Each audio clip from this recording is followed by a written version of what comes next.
C'è un quadro che all'inizio del Novecento fece discutere più di molti altri, non per la violenza della scena, ma per lo sguardo della protagonista. Uno sguardo seducente, sicuro di sé, quasi provocatorio. È Giuditta I di Gustav Klimt, uno dei massimi capolavori della secessione viennese e una delle immagini simbolo dell'arte moderna. A prima vista sembra il ritratto di una donna elegante, avvolta nell'oro e nella luce, ma basta osservare meglio per accorgersi di un dettaglio inquietante. Nella mano destra tiene la testa mozzata del generale Assiro Oloferne. Klimt trasforma così un'eroina biblica in una figura ambigua, affascinante e pericolosa, capace di incarnare la forza della femminilità e il potere della seduzione. Scopriamo insieme perché questo dipinto è diventato uno dei simboli dell'arte del Novecento. Per comprendere il dipinto bisogna partire dalla storia raccontata nel libro di Giuditta, un testo presente nella tradizione cattolica.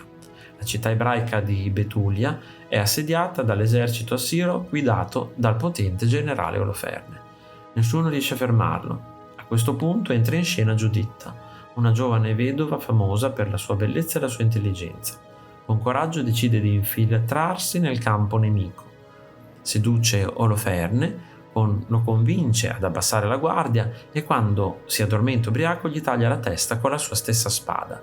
Grazie a questo gesto salva il suo popolo. Per secoli gli artisti hanno rappresentato Giuditta come esempio di fede, eroismo e coraggio. Klimt sceglie invece una strada completamente diversa. Quando Klimt dipinge Giuditta I, viene una delle capitali culturali d'Europa. Sono gli anni di Freud, della nascita delle psicoanalisi, delle nuove idee sulla sessualità e sull'inconscio. Anche l'arte sta cambiando. Nel 1897 Klimt fonda la secessione viennese insieme ad altri artisti decisi a rompere con la pittura accademica. Il motto è diventato celebre: a ogni epoca la sua arte, all'arte la sua libertà. Klimt non vuole più dipingere semplici scene religiose o storiche, vuole rappresentare emozioni, desideri e simboli. Giuditta I nasce proprio in questo clima culturale rivoluzionario. La figura occupa quasi interamente lo spazio del dipinto, lo sfondo è completamente dorato, non esiste un paesaggio, non ci sono elementi architettonici, nulla distrae l'attenzione. La protagonista emerge come un'apparizione luminosa. Il corpo è tagliato all'altezza delle gambe, anche la testa di Oloferne compare soltanto in parte nell'angolo inferiore destro. È quasi nascosta. Questa scelta è importante. Klimt non vuole raccontare l'omicidio, vuole raccontare la donna. Tutta l'attenzione è concentrata sul suo volto, sulle mani e sullo sguardo. L'elemento più famoso del dipinto è senza dubbio l'espressione di Giuditta. Gli occhi sono socchiusi, la bocca è leggermente aperta, la testa è inclinata all'indietro. L'espressione sembra quella di una donna immersa in uno stato di piacere o di estasi. È proprio questo che scandalizzò il pubblico. Gli artisti precedenti avevano rappresentato Giuditta come un'eroina virtuosa. Klimt la dipinge invece come una donna consapevole del proprio fascino. Non appare spaventata, non mostra rimorso, non sembra nemmeno celebrare la vittoria, semplicemente domina la scena, con uno sguardo che ancora oggi mette quasi soggezione. Giuditta I segna l'inizio del celebre periodo aureo di Klimt. L'artista utilizza abbondanti foglie d'oro, ispirandosi ai mosaici bizantini che aveva ammirato a Ravenna pochi anni dopo, ma già in questo dipinto si percepisce il fascino per le superfici preziose. L'oro non serve solo a decorare, diventa luce, diventa simbolo, trasforma la figura in qualcosa di sacro.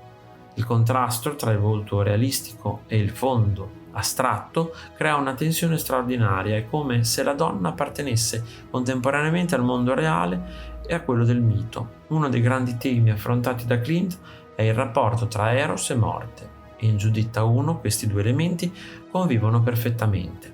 La donna è bellissima, la pelle è morbida, il collo è scoperto, l'abito lascia intravedere il corpo, eppure stringe la testa mozzata di un uomo. Bellezza e violenza convivono nella stessa immagine. Per Freud, che proprio in questi anni sviluppava le sue teorie, Eros e Thanatos, cioè l'istinto di vita e quello di morte, sono profondamente legati.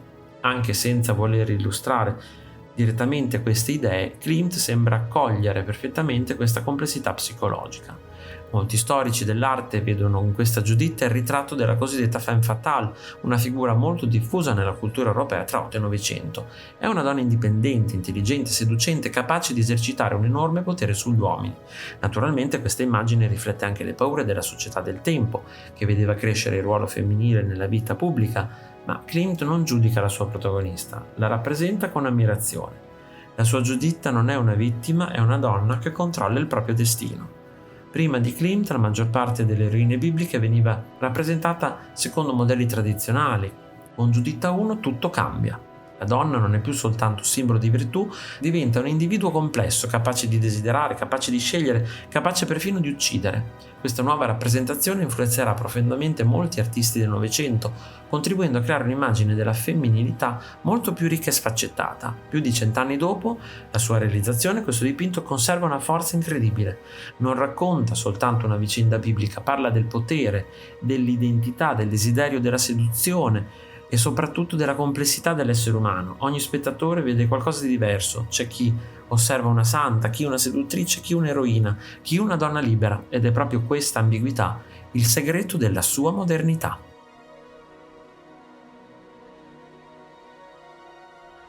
Se ti è piaciuto il video, iscriviti al canale, lascia like e condividilo con i tuoi amici. Un saluto e al prossimo video di Arte Esplorando!